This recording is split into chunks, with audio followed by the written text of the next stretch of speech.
whatever you wind up doing is exactly what you should be doing. And I have not behaved one single day of my life. Not one day of my life have I behaved, and I am fine. I need your help.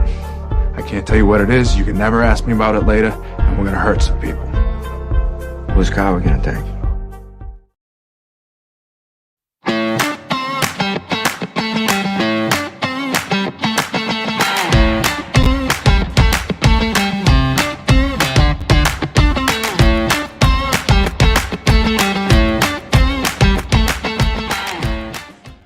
Good morning. Thank you for joining us on the Nikki Medoro Show. Happy Mugshot Day. Anybody else waiting?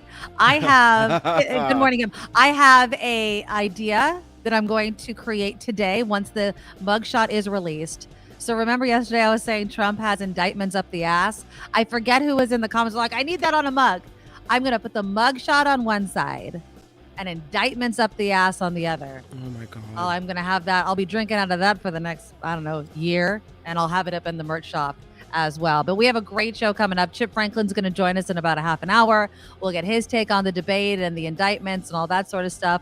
Brian Copeland is going to join us for the second part of the show. And he has a new show on YouTube as well. And so we'll be talking about what his show, we'll also get his take on a bunch of stuff. And then Jefferson Graham should be joining us towards the end of the show as well. So we have a lot to get to. Let's get some business out of the way to start all that, though, because we also have an update on a question I posed yesterday that we ran out of time addressing. So click the thumbs up button to show your support of the show. YouTube loves it. I love it. Kim loves it. It's a great way to support the show. And it's free. It's absolutely free and easy, and it's a great thing to do. The super chat is also live. Just look for the $sign under the live chat box, and you can donate any amount you want. I mean, you can donate $100 if you want to. But if you do a comment and add a comment, we'll read it live on the show. You could throw us a super sticker, a super thanks, and you could do it whether you're watching live or in replay. Obviously, though, if you join us live and put a comment, we'll read it live on the show. And then please, big thank you to everyone that's becoming a Medorable each and every day. There's more of you. Please sign up for our monthly Patreon account. Just go to thenikkimedoroshow.com. Our Patreon link is right there, and you could donate any amount you want to, and that is the consistent money that keeps this show on the air on YouTube, and we love it. PayPal, thenikkimedoroshow@gmail.com is the email to the show and the email for PayPal. And then, of course, like I'll be telling you, I'll announce it on Monday. So I'm up in San Francisco tomorrow. I'm back on Monday. I will probably have my cup designed by then, but there's other merchandise you can find at the Nikki Medoro Shop.com. Yeah. I was reading some of the comments before I started the show. You couldn't pay me to be president. Like this, I like complaining too much. Nikki Medoro for prez. Maybe I'll put it on a cup, but it'll just be a joke. But yeah, I'm definitely going to do that mug. I am so excited. So we will get into the debate in just a moment. But okay, so last night, Kim McAllister, you had back to school night. Last night, my daughter went to her first high school dance. But yesterday, we were kind of debating this question before we came on air. And we asked the question, and then we just had a busy show yesterday, so we never actually got back into it. But the question I was asking everybody was, can you hang out with kids as a high schooler? Because we're talking about high school now. Can your crew do things like smoke cigarettes, smoke pot, underage drinking, and you believe that your kid won't fall into that trap and do the same thing? And I was asking people, were you able to do it and not do it? And we had a listener, Kim, that wrote in, and this was after the show. And I'm going to bring up the comment because they were watching on replay, and so I wasn't able to obviously read it during the show. But this is what they said. They said, I don't drink. All alcohol does to me is gain weight. I got alcoholics on both sides of my family going back to prehistory, so apparently I have a huge tolerance. I'm also a super taster, and to me, alcohol tastes terrible. Okay. That said, I would go with chums out and drink soda, and this was before the designated driver's drink-free time, so I overpaid for sodas to be sociable. I would honestly tell my chums, I love how they call friends chums. I would honestly tell my chums which of them acted like fools, what they did that was stupid, and make sure their drunk arses got home safe. Oh. My friends tell me that I'm a generic designated driver and do help usually by paying for soda. So and then they go on with more stuff. But the reason we're talking about this, of course, is because Kim was sharing a story about her daughter, and the nice kids at school just happen to be the stoners, right? Right. So she's having this, she feels like so wrong of her, I think, but who knows, that if she doesn't find her group, her friend group now, then everyone's going to form groups and she's going to be out in the cold. Right. And so she's looking for a friend group. And one of the girls in her band, in the school band, is really nice and invited her to walk downtown after school. Well, the girl's friends, according to my daughter, are stoners. And I guess they vape marijuana or whatever it is. And so I'm thinking to myself, well, this is an easy way at the beginning of school to get sucked into the wrong crowd. Maybe I don't want her to hang out with the stoners. But she says, Mom, a lot of the kids in the other groups aren't as nice. Right. And do I want to hang out with people who seem to really like me for me and be friendly and kind, regardless of what they do? I don't have to do it. Or do I want to go with the people who may be a little more shallow, but are in a group that and you mean deem to and be bitchy acceptable? and whatever. Yeah. Right. And my sister had this saying, and I don't know how accurate it is. Show me your friends in 10 oh God, what was it? Show me your friends in 10 years and I'll show you yourself or something. Yeah. Well, it's like who you hang out with shows Yeah. people who who you And are, you kind of thing. know that Right. when you're hanging out with people who are smoking, vaping, doing, I don't know, pick a drug, pick a substance, that you're probably more likely to fall into that thing. And so while she's saying, I don't want to do that now, if she hangs out with these people, is she going to do that? So it's one of these things where, she called me a couple days ago and she's like, Mom, they want me to go downtown with them again. Can I go? And I was like, oh. So see, if I say no, that's probably going to push her more toward the group. Maybe. If I say yes, it's going to facilitate, am I paving the road to pot smoking? I don't know. I said, I'll come pick you up today. I'll say this. I have friends. Now, this isn't marijuana. This is cigarettes, which I think are just as bad, right? If not worse, in all honesty. Worse, yeah. Yeah. So I have friends that have hung out with us since I was a kid. Never picked up a cigarette. When we went outside to smoke cigarettes, they would come outside and not smoke. And when I had this one friend, Kevin, I've known him forever.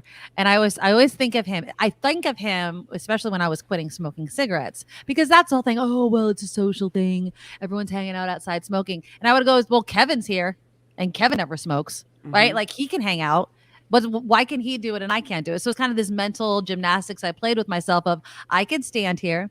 And I do it now because my friends smoke cigarettes and they're like, I'm going to go outside for a cigarette. I'm like, all right, I'll go outside with you. I don't smoke cigarettes anymore. Now I'm an adult and I've gone through the pain of quitting.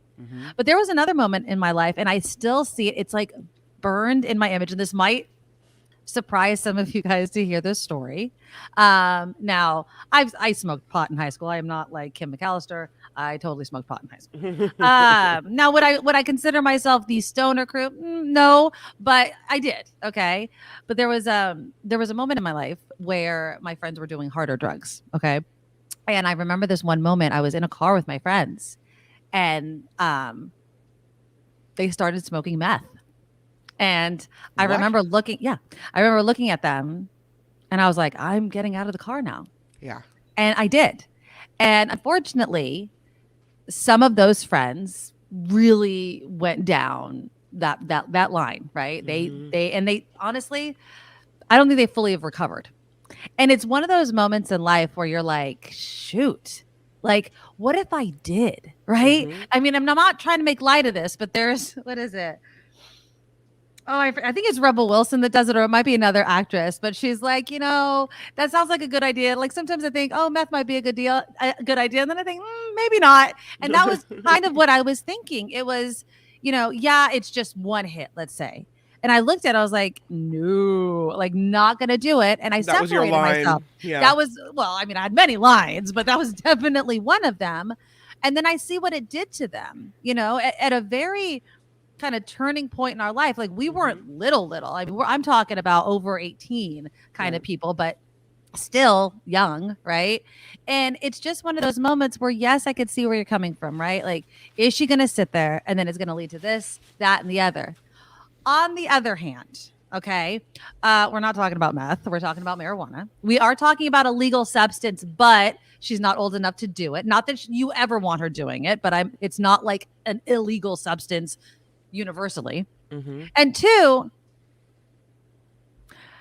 they're nicer people, the stoners, right? And so what are you, on the other hand, it's like, is she just going to be involved in a clique that may drop her by the drop of a hat? And is that going to do just as much damage as being too young to smoke marijuana? You know what I mean? Like, what's the trade-off here? Is, these teenagers, and it's very typical, even though we might not like it, it's very typical for teens to try smoking pot.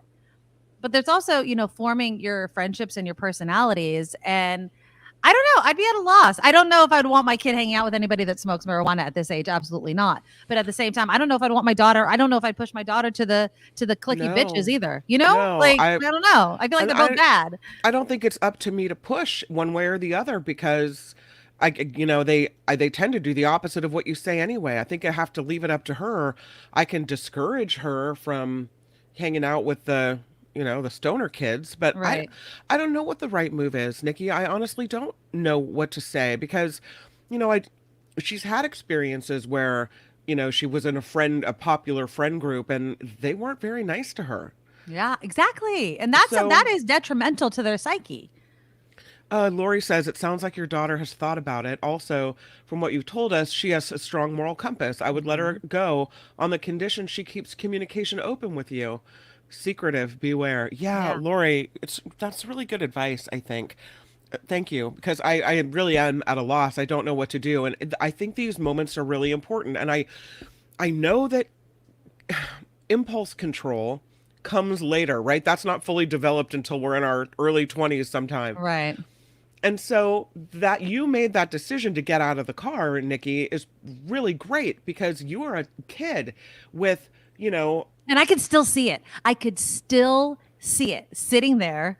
And I'm literally, Kim, I could see the pipe. I could literally see it all like it was freaking yesterday. And you know what they say about those moments that are like, they don't seem like a big deal in the moment, and then it's something that stays with you. I could see it. And I'm like, not a good idea. No. Get out of the car. You know what I mean? Get out of the car. Mm-hmm. And I did. And this is someone, again, that I wasn't a goody-goody in that sense of the word, right? It's not as if I never did, smoking weed or underage drinking or anything like that. I was a high schooler, right? Mm-hmm. Like, it's not as if I had a halo over my head, but I definitely knew that is not a good idea. No. And so to add this to the conversation, and Sandy's, I think, a little confused. Let's clear it up for Sandy. No, Julia, Kim's daughter, is not smoking. No. Pot. No, but her friends that she's making at school do smoke pot. And so does Kim let her, but they're nicer than the non-smoking pot crew. There just seem to be nicer people at this point. So what do you do? That's kind of the debate that we're having. So last night, my daughter went to her first high school dance. And she calls me because I was picking up her and her friend. And she's like, can you get us at this shop that's right next to the high school, this boba shop?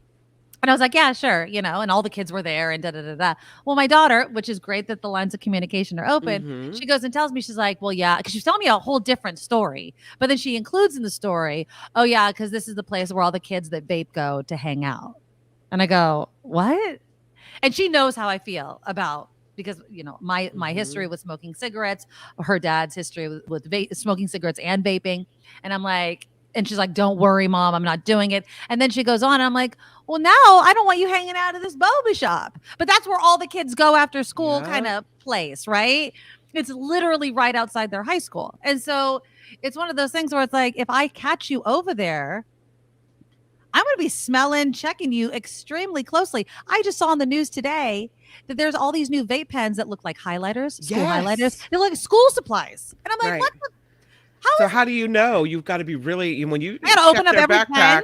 Exactly. You do. You have to really inspect it all now, I guess. It's hard. So crazy. This whole high school mom thing is going to send us to an early grave. Well, parenting in and of itself is sending us. I think parents would live forever if they didn't have children, right? And there's, I've seen this a couple of times. Stoners are nicer.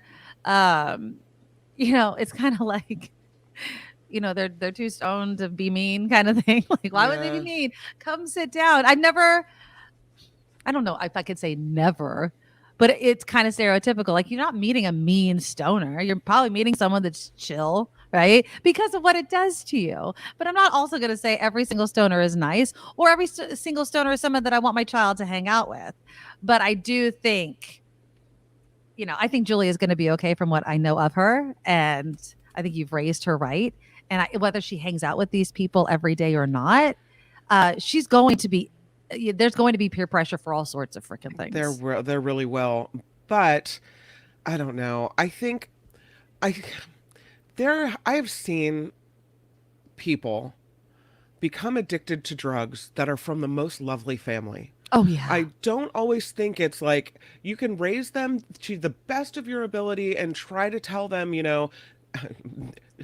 pound my mantra in. If you never start, you never have to stop. Quit. Exactly. But at some point, if a wrong choice is made because they're kids and they make wrong choices and they get addicted to something, I don't know if it says a lot about you as a parent or if it's just, this happened and now we have to handle it and deal with it. And if I can prevent that, I would like to. But I think you're right. I think Lori's right. At this point, I don't think there's, a lot I can do except keep talking to her about stuff. And that Marley told you this is where the vapors hang out. That Julia told me, oh, her friends are stoners. And she said it in passing. And I was like, uh-oh. She probably wishes she hadn't have said anything now that I'm like, I've glommed onto that, Yeah, it's tough because intellectually, Kim, that the kids are going to be encountering these things, especially in high school. I mean, we know, but we know all sorts of things. We know that there's going to be cliques. We know that our daughters' hearts are going to be broken. We know that classes are going to be tough. We know all of these things, but then when it's right before us, especially because these are our firstborn. And I tell my daughter this all the time.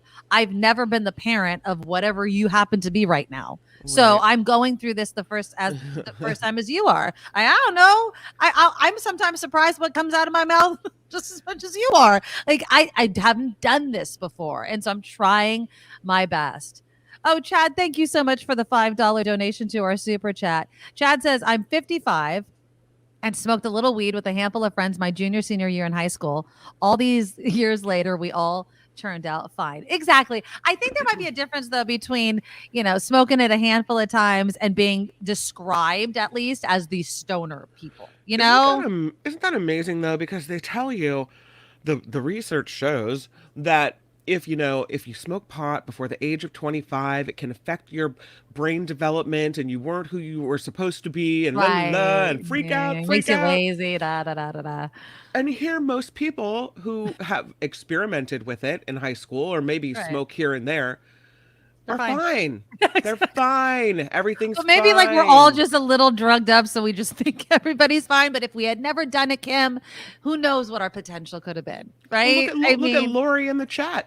She said in the past, and sorry, I don't think you're hiding it, Lori, because you've said it publicly, that you had some drug experience. Yeah. And sometimes she says things in the chat that blow my mind. She's super smart and super with it. It doesn't dictate that your intelligence. It doesn't tell you that, if you do drugs, you're going to be zonked out for the rest of your life. But that's how I think about it. Like, oh my God, I have to keep her from doing anything until she's 25. So her little brain develops just right. I'm freaking out. I just have to chill, I think. You do. I mean, it's hard. We're not going to be chill moms, I think, for the next several years. I do want to also say thank you to Spencer for a $5 donation to our super chat. And then I want to read this comment. Rosie says, beware that if you are close enough to someone smoking pot or cigarettes, your kid's clothing might smell and they're not smoking. Listen, the minute my kid, as someone that smoked cigarettes and smoked weed, if I hear this excuse come out of my daughter's mouth, and I think that, especially if I think that it's weed, we're drug testing. I don't want to hear any freaking excuses. I want to be proven wrong. I want to eat crow. You know what I mean? Like, and that's why I am upfront with my kids. I'm like, listen to me.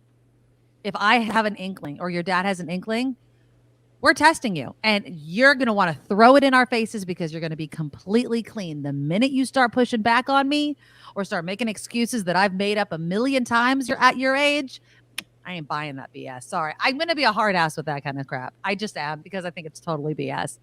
Oh, I was just holding somebody's cigarettes. Those aren't mine. Give me a freaking break over here. No, that's not the thing. Cheryl says whoever she hangs out with in the beginning will become her reputation. Why are the other kids not nice? I don't get that. Because kids are mean. Believe me, kids can be. And I think that kids can be mean and not even know it sometimes, right? It's because they're so insecure. They're so not wanting to be odd man out that the minute that they're part of the crew or whatever, like they don't notice anything else around them. So yeah, it's tough. High school is going to suck, but I think that your daughter's going to be fine, Kim. I think she does still need to find her people, though. You know? Yeah, she does. And she can be nice to the stoners, too. If they're nice to her, be nice to them. You know? Just don't smoke weed because we're going to test you. Okay, let's do some headlines because Chip Franklin is going to be joining us in a little bit. And then Brian Copeland's going to join us for a little bit in the second part of the show. Jefferson Graham will be here. It is Thursday. If you've ever seen those images of time lapse, he gives us some tips on how to do that with our iPhones in case you've never done it before. And he'll tell us what are the cool things to do time lapse with. I mean, I know most people will say like clouds, but there's other things that are good ideas as well. Again, thank you to Spencer for the $5 super chat. Also, Chad sharing a story about smoking a little bit of weed and the $5 donation in the super chat. You could be like them and look for the $ under the live chat button. And of course, become a Medorable by going to the NikkiMedoroShow.com, the and you can donate any amount you want to. All right, let's do some headlines. I have an inkling of what Kim's going to be talking about, but here. Now, from around the world to up your street, the Nikki Medoro Show presents News Czar Kim McAllister. Well, all right. Let's talk about this fella. Oh, there he is. Former President Donald Trump expected to be booked into the Fulton County, Georgia jail today. And aren't we all waiting to see that mugshot? Trump reiterated his plans to turn himself over on criminal charges, saying on his social media site yesterday, he is proudly surrendering this afternoon. He faces racketeering and a dozen other counts connected to alleged interference in the 2020 Georgia election. Former Vice President Mike Pence believes Trump will not be the Republican nominee for president. Following last night's first GOP primary debate, Pence told CNN, Americans got a better sense of what a deep bench the Republican Party has. Did we? Trump is consistently polled as the frontrunner in the GOP primary race. And Mike Pence is going to say that, right? I mean, because he's running for president. We'll get more into the debate when Chip shows up, but full disclosure, I didn't watch the debate. Okay, I did not watch it. I watched replays and things like that. I did not watch the debate in its entirety, but it does seem that Mike Pence's performance was a little combative. That's what people are saying about him. So I think he's trying to show that he can be strong to Trump. Hello? Hi. Sorry about that. I had to clear my throat. Okay. So I'm like, okay. So, the majority of Republican presidential candidates would support former President Trump if he became the party's nominee. So you see, he wasn't at the debate, but he was a topic. In a debate on the Fox News channel, the candidates were asked if they would support Trump, even if he were convicted in any of the 4 ongoing criminal cases into his conduct. All but former Arkansas Governor Asa Hutchinson raised their hand, although former New Jersey Governor Chris Christie later explained he wouldn't support Trump if he's convicted. Well, they had to. Yeah, well, they had to sign a pledge, I think, to be on the debate stage that they would support whoever becomes the nominee. I have a sneaking suspicion, but Asa Hutchinson obviously is the only one qualified to become the Republican nominee.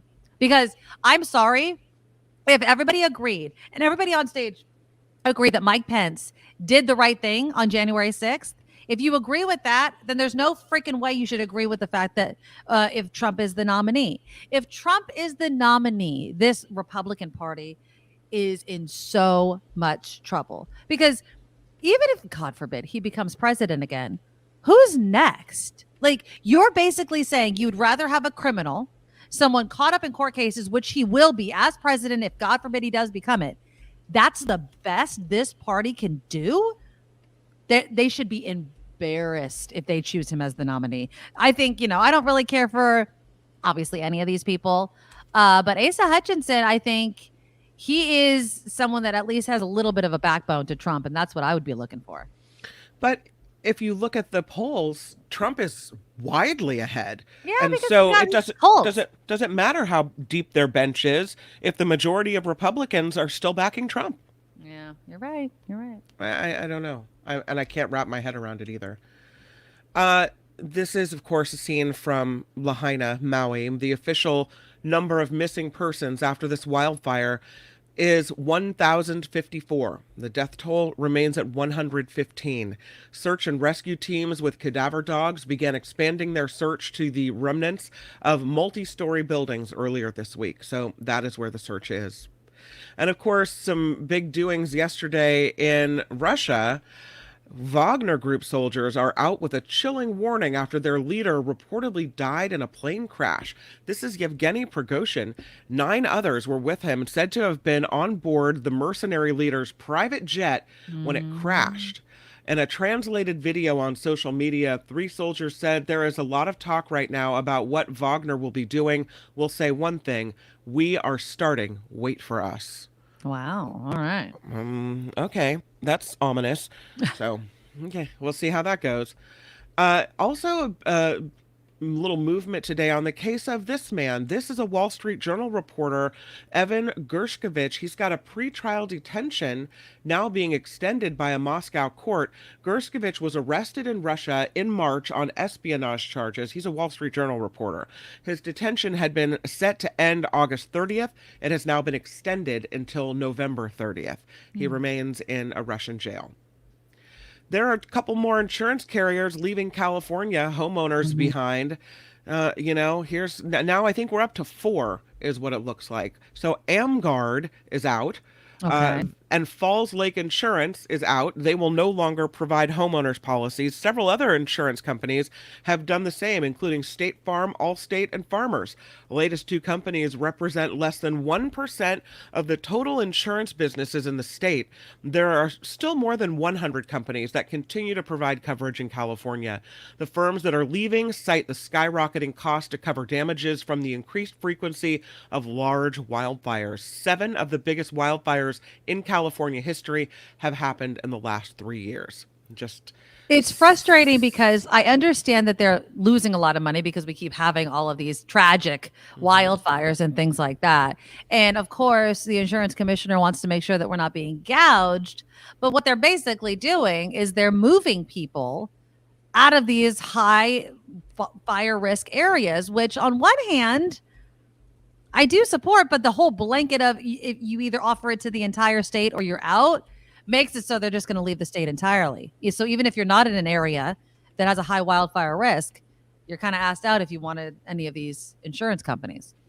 Yeah, and I mean, the problem is if they keep leaving, then what are the rates going to look like? There's not going to be any competition, and will there be enough companies left to insure everyone in California? I don't know. Yeah, it's going to be scary. Let's talk about Zoom. Zoom has an ironic challenge. The company that led the work from home revolution during the pandemic with its easy-to-use video meeting technology now says its employees can't be as innovative or bond with their colleagues over Zoom. That's what the Zoom CEO, Eric Yuan, thinks. He says that though it's not impossible to build trust over Zoom, he wants his workers who live within 50 miles of the office to come in at least 2 days a week. So there you go. It just seems very counterintuitive for a company that's based on, you could do everything over camera to be like, not everything. Come on into work. I mean, it would seem to go against what should be their business plan exactly. to encourage people. Oh, it can all be done. What are you thinking? What? Yeah. Well, I guess maybe that's not what they're having to say. And I think a lot of CEOs are, looking around and seeing what other companies are doing. Yeah. And they want to get people back in the office. I am personally say, sit your butt at home and Get out of zoom the it up. roads. Get out of my Zoom way. to your heart's content. Oh, she's a little fuzzy Barbie, but I will say that Barbie is coming to IMAX. Greta Gerwig's smash summer blockbuster will get a limited 1-week run at IMAX theaters starting September 22nd. The release will also include a new post-credit footage chosen by Gerwig. So if you're a big Barbie fan, there's some little extras in there for you. Nice. This show is crowdfunded, which means we do rely on you. Check us out at theNikkiMedoroShow.com, theNikkiMedoroShow.com. Patreon link, PayPal link is there. And of course, the Super Chat is live here on The Nikki Medoro Show.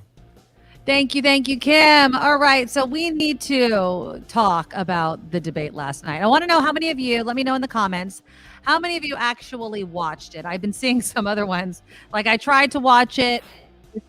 Yelling after I watched it. It was difficult.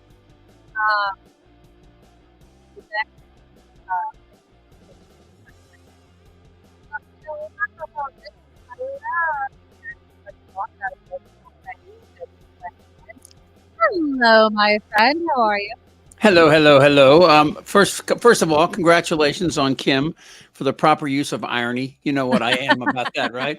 I know you love So it. it's nice. It's nice when people get it right, and she did. And hi, Kim. I know you're back there somewhere. Yeah. I did. I went to a Jason Mraz show last night, and Really? I did not. So you didn't watch the debate?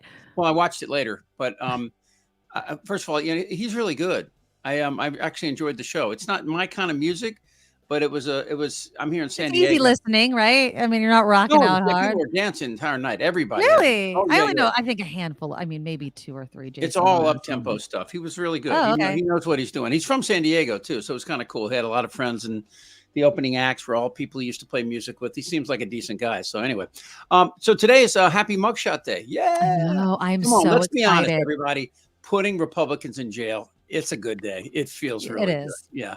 The question is, I love this whole thing about like when people say, we're like a banana republic if we put them in jail, but that's not true. England's put people in jail. Sarkozy, the president of France, went to prison for he had a 3-year sentence just for corruption. Can you imagine if he'd have done a coup over there? They'd have pulled out that old guillotine. That would be. They don't F around in France. They really don't. So anyway.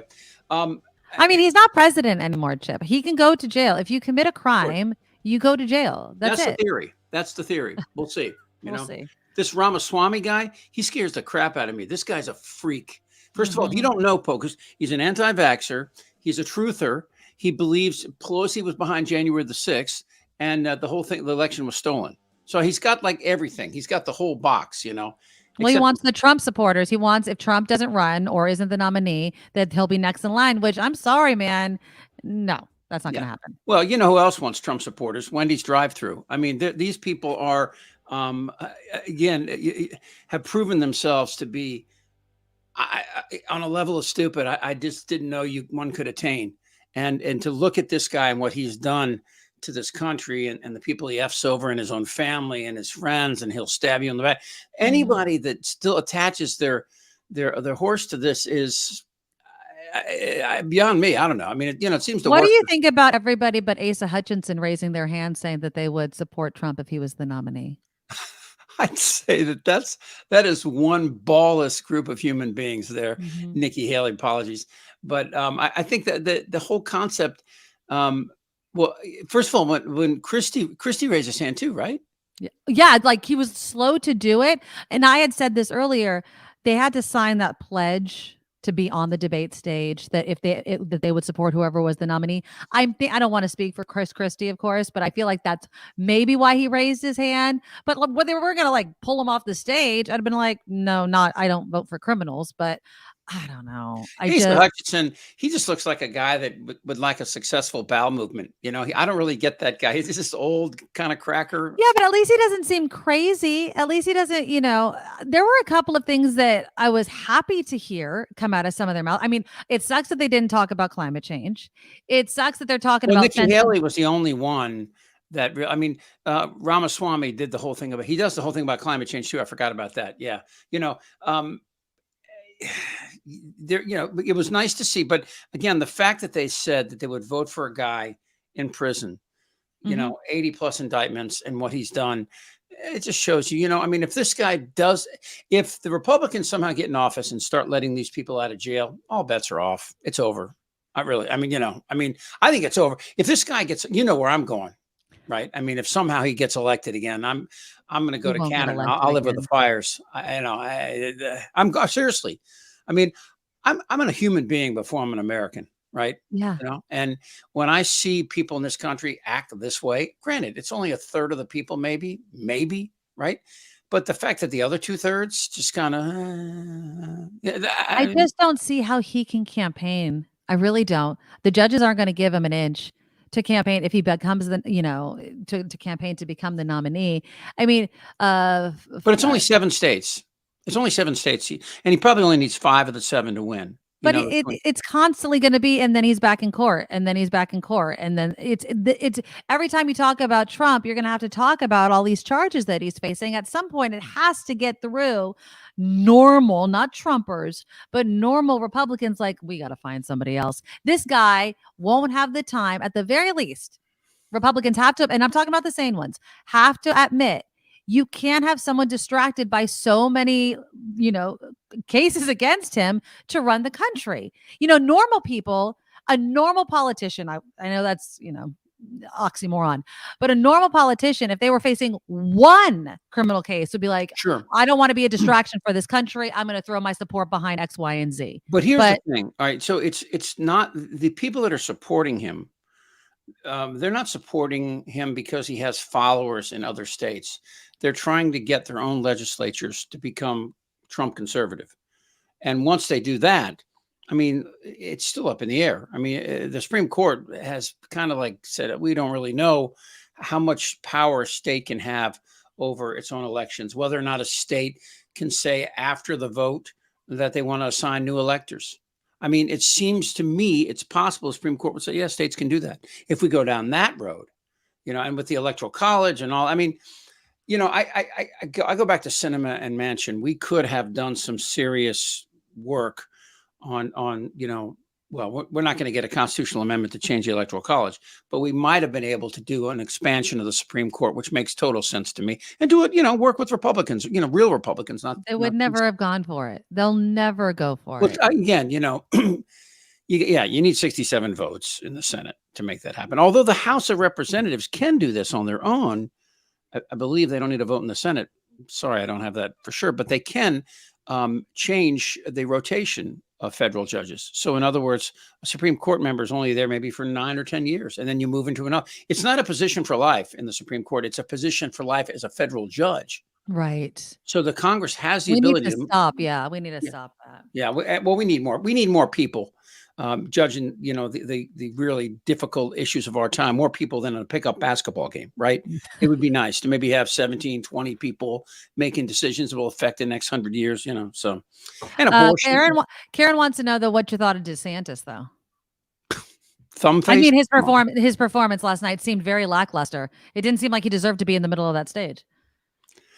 He's about as dumb as my big toe. I mean, the guy's not real bright. Talk bad about your toes. I mean, this is true.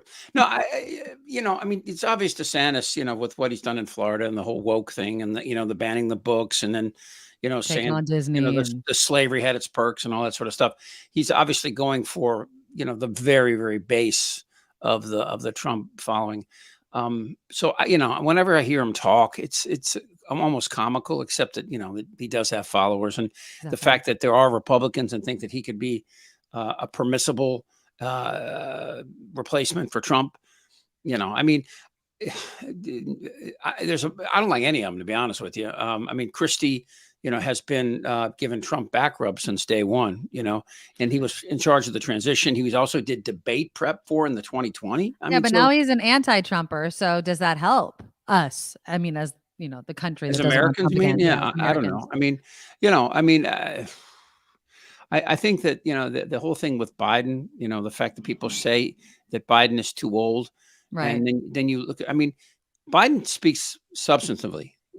Tell me the Biden last gets time. stuff done. He's gotten so much stuff done. It was like, what's he done? He hides in his basement. Are we still talking about during COVID? Like, it's like they have no comprehension that they're only criticizing Biden on stuff that doesn't matter. Oh, he looked like he was sleeping. He declared a disaster emergency for Maui within hours, but that gets no headlines from the GOP. It's just, Well, of it's course. Come on, Nick. frustrating. Come on. By the way, I love your hair. Looks crazy. Yeah, It's you got got so long. longer. I know. I Yeah, cut it. I haven't seen it in a while. Yeah.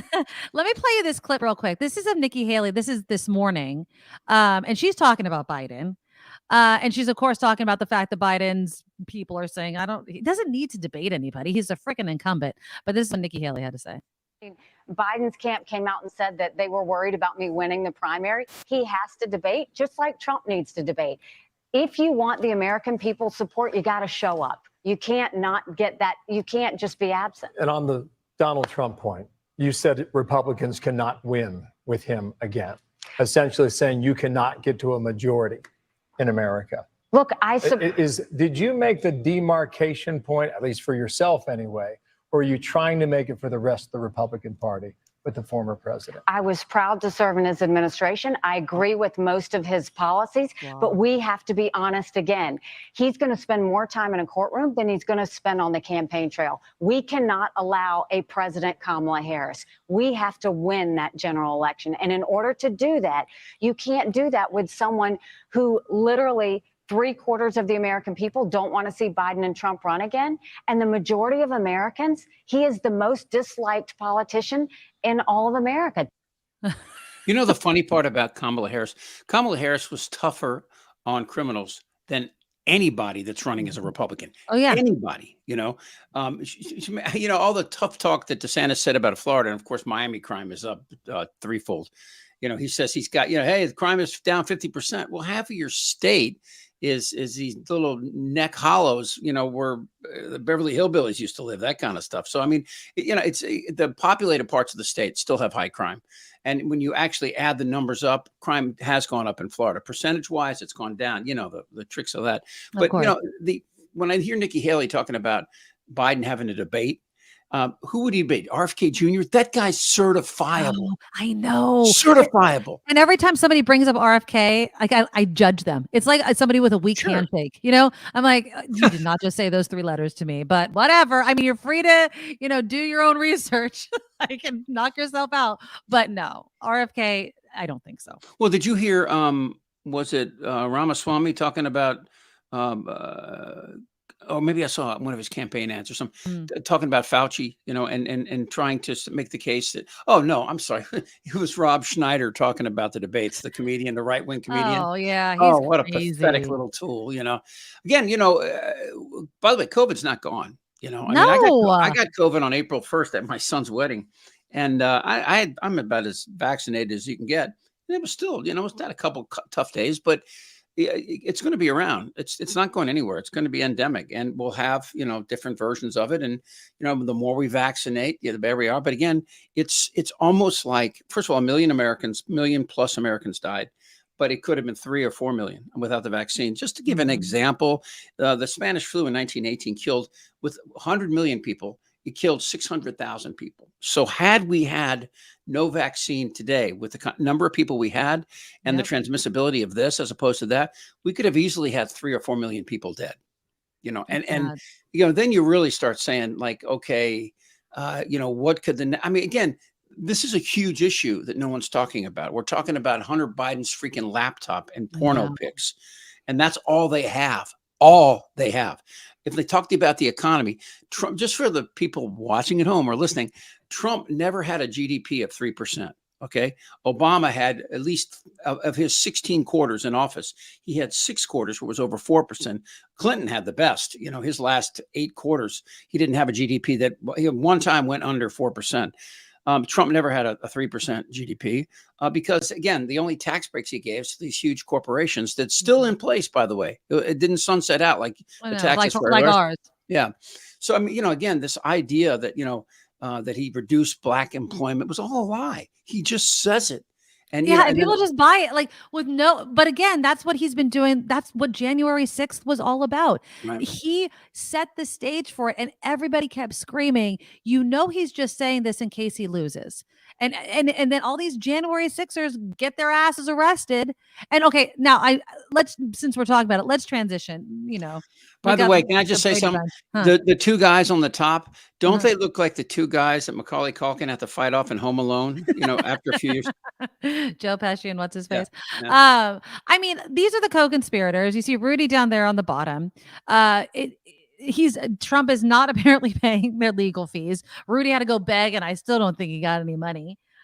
This is what happens when you hitch your ride to Trump's horse, I guess.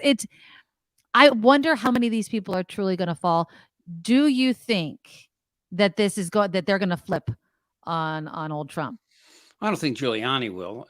Really? Yeah. What's the lawyer in the top right of Powell? Sidney Powell. Sidney I don't Powell, think. yeah. I don't think she'll flip either. I don't think there'll Jenna be Ellis? time. What's that? Jenna Ellis, the one on the left. No, top she's certifiable Trump crazy. She's in his pocket. She's nuts. Yeah. I mean, I think that, that again, when everybody says it's a First Amendment issue, it's only a First Amendment issue in the same way that if I walk into a bank and say, I'm going to hold, give me all your money or I'll kill you. I don't have a First Amendment right to say that. In effect, that's what happened on January the 6th. And what's happened, and, I mean, again, when Trump talks, that code stuff, stand back, stand by stuff, I mean, these people act. But again, he's got that mafia speak. That's what Michael Cohen says it all the time. He learned to talk like a wire was on him. I mean, and if you listen to these things, when people know or they suspect there's a wire, they always say, the thing we were talking about, the thing that needs to be done, well, it has that thing, and people can't prove what they're talking about. So, my son is always saying, how come he's not in jail? And I go, because they're good at this. They're Right. good. They're good criminals. They really are, but again, if you want to talk, if people want to talk, I'll talk about Hunter Biden to anybody, you show me anybody in this country that hasn't gotten, well, I'm sure there are people who haven't, but most people, if your dad says, hey, I got you an interview at my friend's business. Thank you. It's exactly what happened. Right. I mean, you're Hunter Biden. Your dad is vice president. You don't think you're going to bring it up in conversation? Exactly. Not to mention he has his problems, right? He has drug problems. Of course he's going to use it. But that doesn't mean that Biden is linked into it. What was the guy's name? Archer? I can't remember. The guy that was witnessed all the phone calls that his business. Was it like Devin Archer or something like that? Archer. Right? Yeah. Archer said, yeah, he had him on, but we never talked business. It was always just to impress everybody that his dad was vice president. So, I mean, right. I mean, again, it's like my dad was vice president, unless it was like Trumper, but I'd be bragging about it too. Shoot. I mean, come on now. So anyway, I think that watching the Trump Tucker reach around was God, I didn't watch any of that. I refused because I won't support Tucker and I won't support Trump. So no. Did you watch it?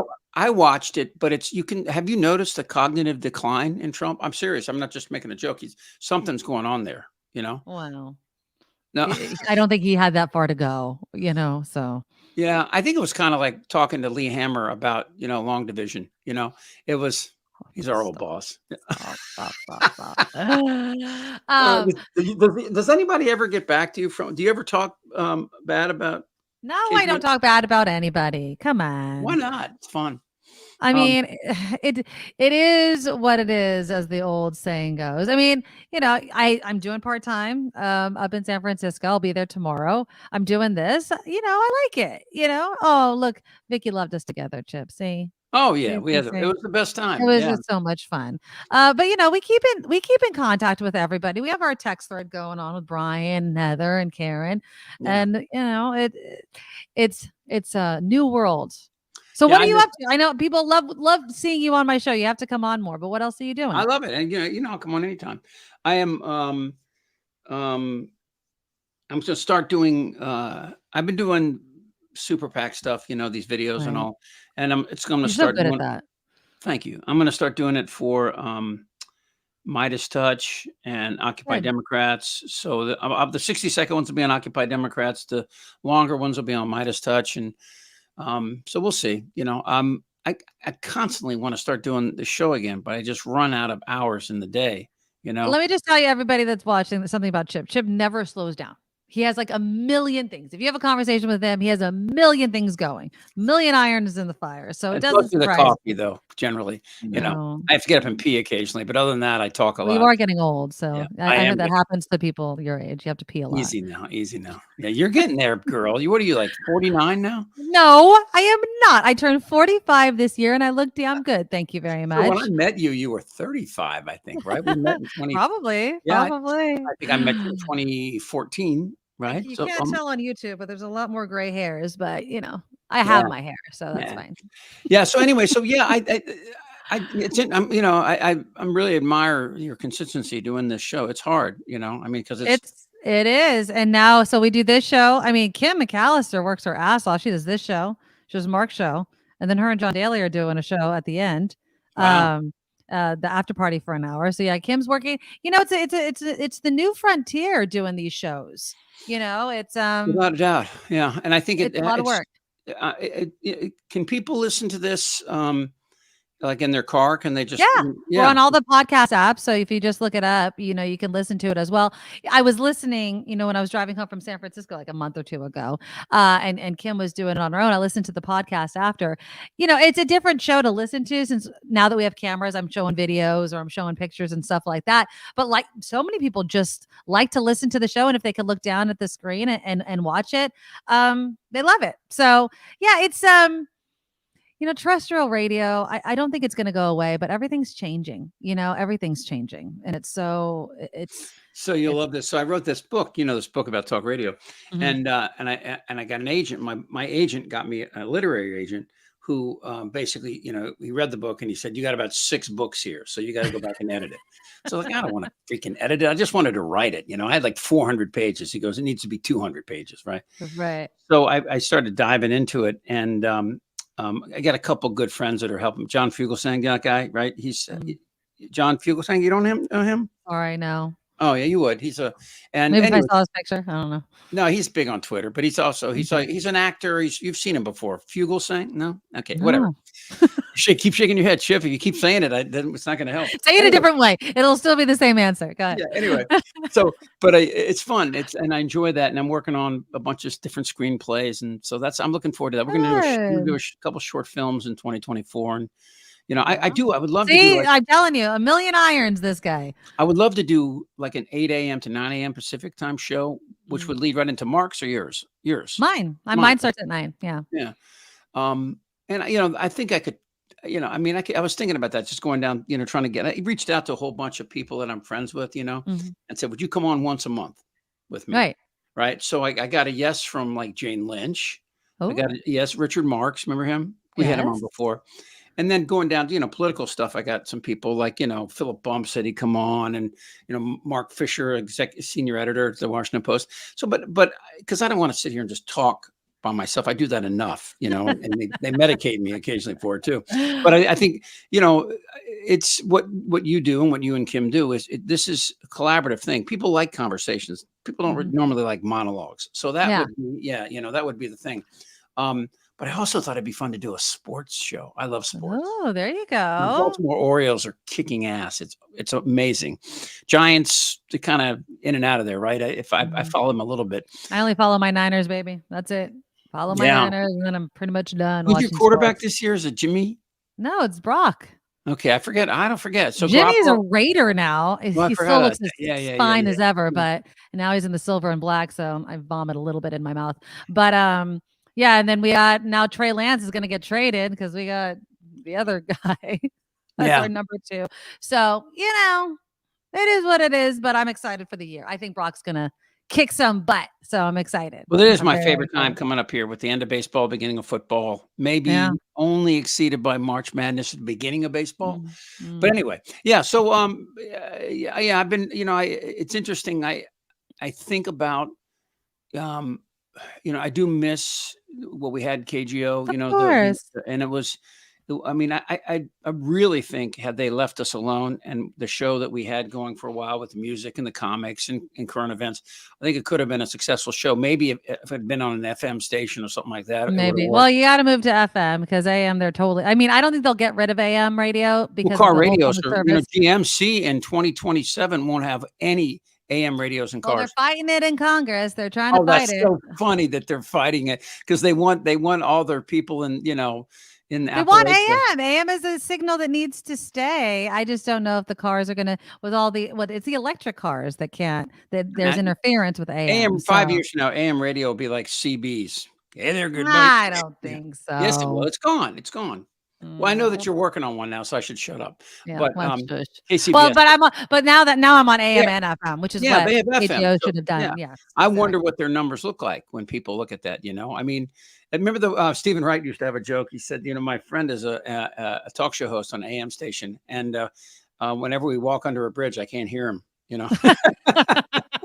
I know the signal. All right, my friend. Well, I'm going to get you back on. Everybody misses you. If you end up doing a show, you got to let me know so we can bring you on and talk about it. You'll be the first person I know, Nikki Medoro. By the way, your daughter is growing up so fast. Shoot me, man. She's in high school. Just going to dances. Kill me now. Oh my God. Well, you deserve you and James deserve all of it. That's for true. That's what my parents keep telling me. That's what they keep telling me. All right, everybody I love them, and tell you Kim tell Wendy I say hi. Bye, Bye, my friend. Bye. Yeah, that's Chip Franklin. That is Chip Franklin. I miss him so much. It's so much fun to see him. So we'll get him back. You know what I mean? Like the door's always open, and he literally. I texted him at I think like 9:00 at night. I was like, "Let's talk about the debate," and everybody wants an update on you. And he's like, "Done." So cool. That's awesome. That is awesome. All right, so you're gonna have some headlines, and then we're gonna bring in another friend of the show. What? Another one? Brian Copeland, who I am so excited to see and talk to. We're going to get his take on a bunch of issues that have been going on. I want to hear about his new show that is on YouTube. We'll be talking all about that. Yeah. You know what I also want to talk to Brian about? Maureen Langan and comedy in general. Oh, yeah. And her appearance on AGT. Brian has been highly successful in comedy. He puts on his own shows.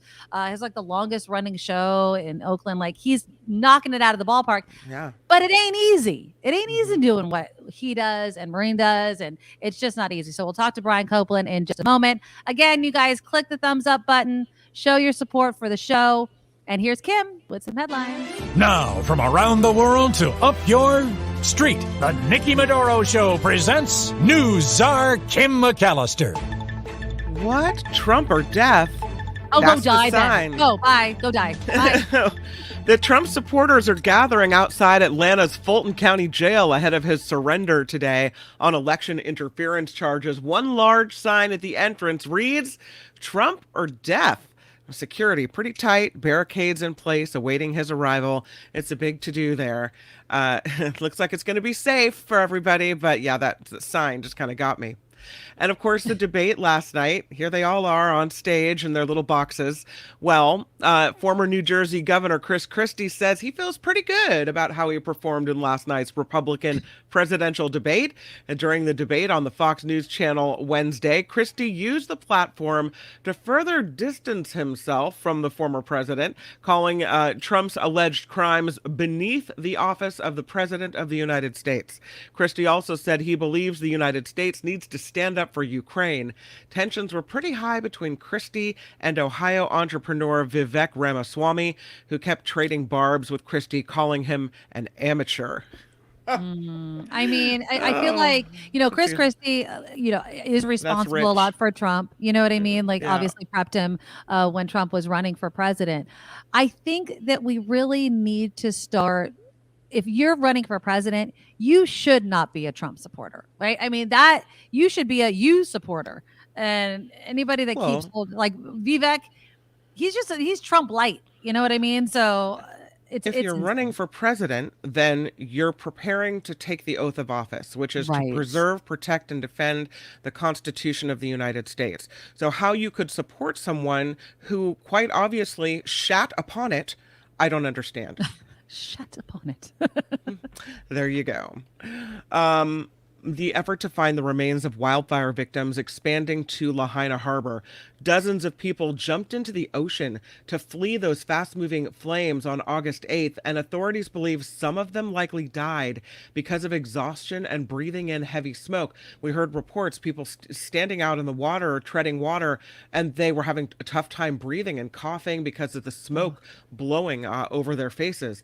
So, yeah, the U.S. Coast Guard confirms one body has been pulled from the the water so far, and the search is also ongoing in the Lahaina Harbor and in the water there for any other people that have passed. In Pittsburgh, dozens of officers that were involved in a 7-hour standoff yesterday are now being placed on leave. The incident began when a sheriff's deputy arrived at a home to deliver an eviction notice, leading to what authorities called in a pretty significant gun battle. Pittsburgh Police Safety says around 40 officers who fired shots during the standoff are now being placed on leave per the department's protocol. Yeah, it was people were saying, I've never heard that many gunshots before in my life. Wow. Man, I've never heard of this organization before, BRICS. I have to look more into it. Maybe had my head in the sand, but Saudi Arabia and the United Arab Emirates are being invited to become members of the BRICS group of developing nations. This will be the group's first expansion in more than a decade. It currently consists of Brazil, Russia, India, China, and South Africa. Well, they'll have to change their name then. I guess so. Because the letters. BRICS. Like, would you change it? You're like, is somebody working on the acronym there? I don't know.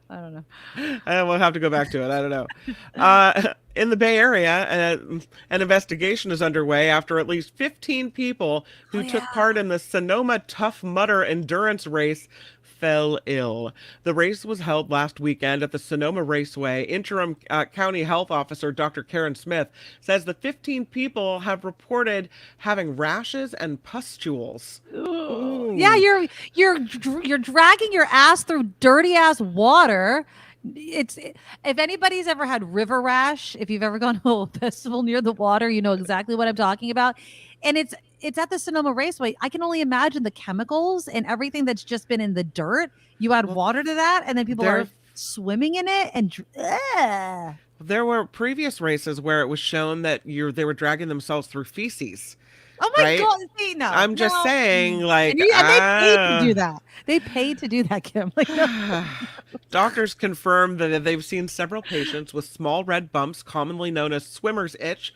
Some are also exhibiting symptoms more in line with bacterial infections. So that's disgusting. And my brother did one of those Tough Mudders, and he had him and his brother-in-law had done it, and they completed it. There's a point in one of this, I don't know if it happened at this one, where there are, electric kind of lines basically that come down that give you little shocks. I'm not even kidding. Oh God. Through them, and it kind of shocks you a little bit. So you're swimming through chemicals, poop, and being shocked. Yeah, let me pay to go there. That sounds like a plan. I'm a Tough Mudder. No, you're a tough idiot, but knock yourself out. Go ahead. The issue of homeless people on San Francisco streets now sitting before a panel of federal judges. Attorneys for the city were in federal court yesterday appealing an order that temporarily blocks the city of San Francisco from clearing homeless encampments. City leaders, including Mayor London Breed, say San Francisco has enough beds to send the homeless to, and clearing encampments will make the streets more safe.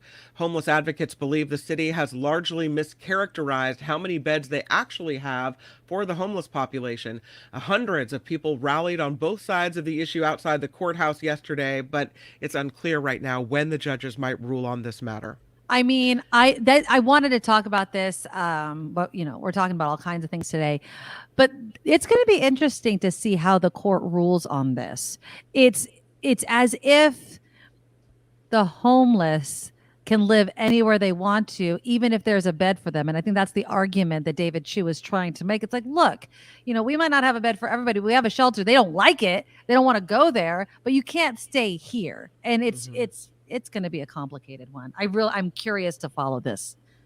Lastly, Lizzo. Lizzo says she plans on filing a lawsuit against the same backup dancers who are currently suing her. You sue me? Well, I'll sue you back. 3 of the singer's former dancers have accused her of sexual harassment, saying they were essentially forced to attend topless shows in Paris.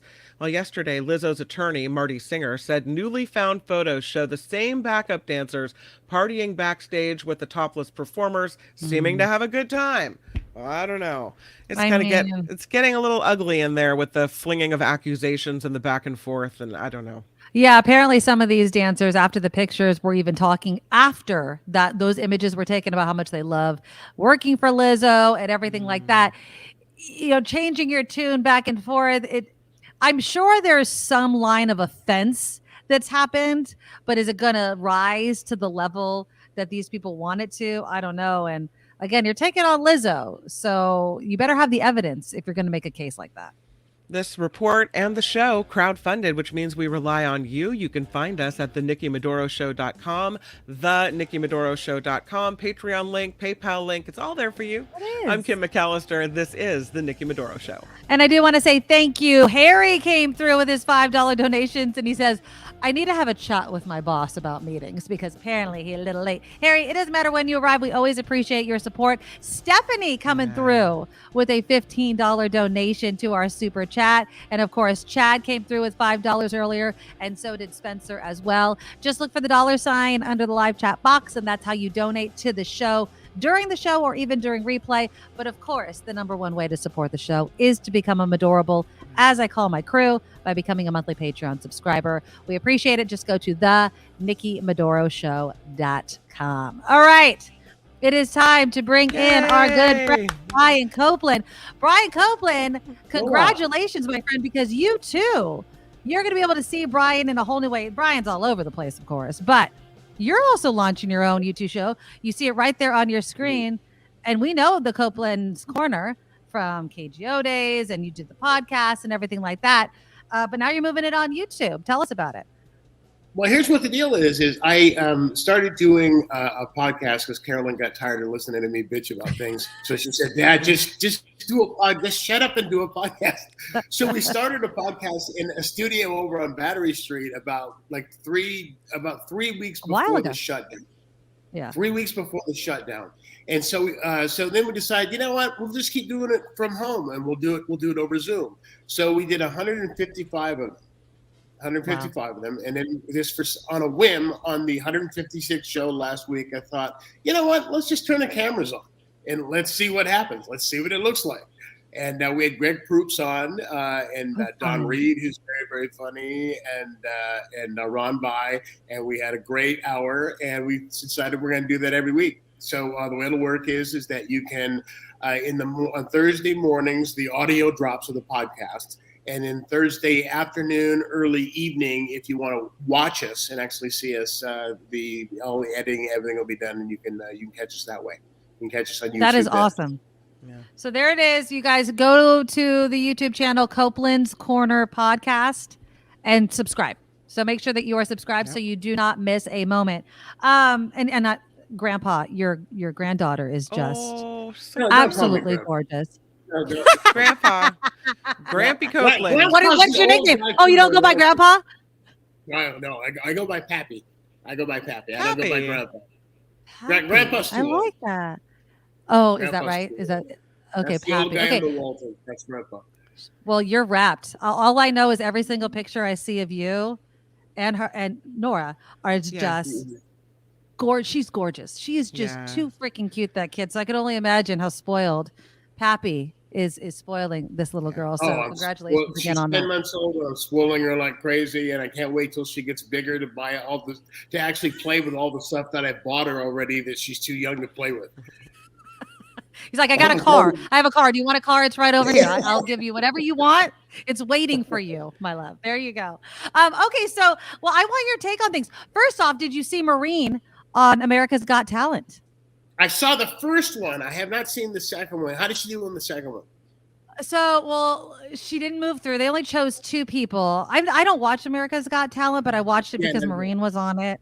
And it was interesting. So she did fabulously, I thought, in the semifinals. She did unfortunately not make it through. Sorry, spoiler alert. It happened yesterday. There's your spoiler alert. But what I found interesting and I wanted to talk to you about is afterwards she was thanking everybody. She kind of did a live Facebook. And we're going to have to get her on again, Kim, because I want to talk to her as well. But as she was talking about comedy in general, you've been in comedy for years, Brian, and how hard it is to stand up on the stage in this type of competition and kind of break through the audience when there's all these other talents, quote unquote, that are on stage. I mean, what do you think about comedy right now and where it's going and just kind of sometimes you're being vilified for the jokes and sometimes you can't make certain jokes?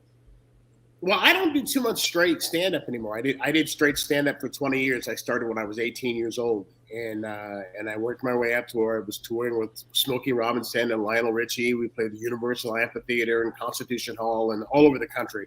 And then I did this one-man show, which was a combination of comedy and drama, called Not a Genuine Black Man. It was supposed to run 6 weeks, and then I was booked at a club in Sunnyvale at the end of the 6 weeks, and it ended up running for like the next 7 years, and turning into the longest running show in San Francisco history. So it's and that's another project I've got going. Rob Reiner and I are turning it into a TV show. We got a script ready to go, and then Writers Guild went on strike.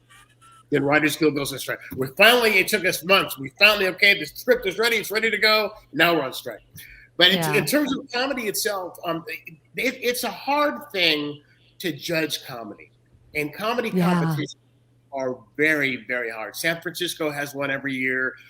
We used to have to do it when we were starting out. If we wanted to work, the producers of it were like the big bookers in town, and they wouldn't even look at you to book you unless you did the competition. And it's just hard because what you think is funny may not be what the judge next to you think is funny.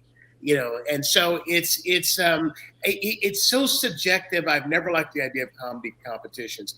In terms of what you can and you can't say, it's dicey. I do like one straight comedy set a year. I'll put on like a New Year's Eve show. I haven't the last couple of years because of COVID, but we do a big New Year's Eve. Chip's done it. I saw Chip on the show. Chip has come and done it a couple of times for us. And it's hard to know what you can get away with and what you can't anymore. Jerry Seinfeld, for example, will not play colleges.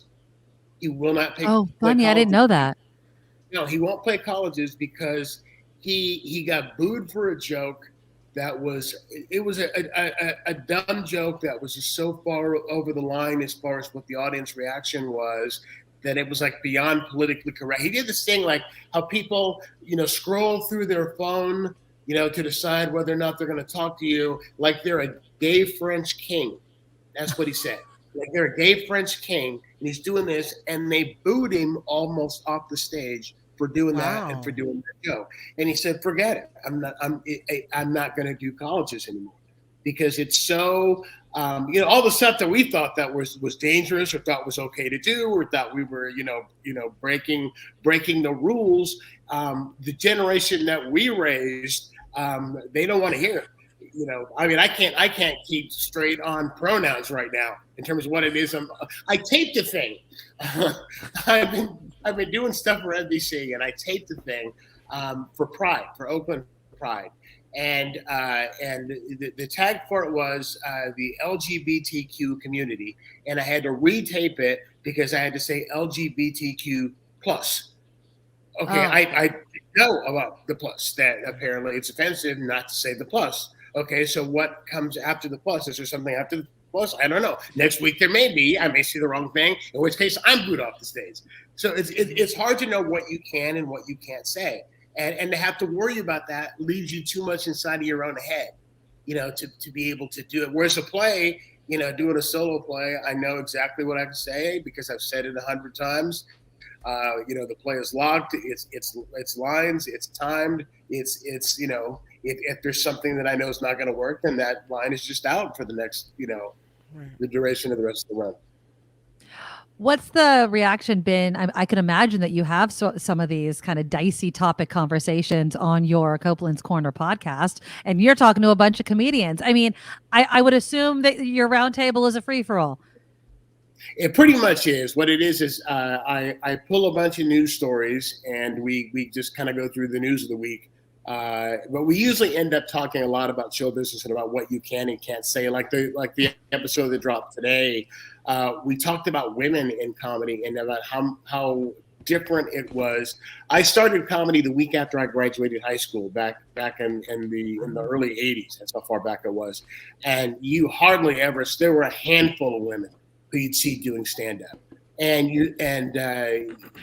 they wouldn't get prime spots. They would not get prime spots, and part of it was sexism.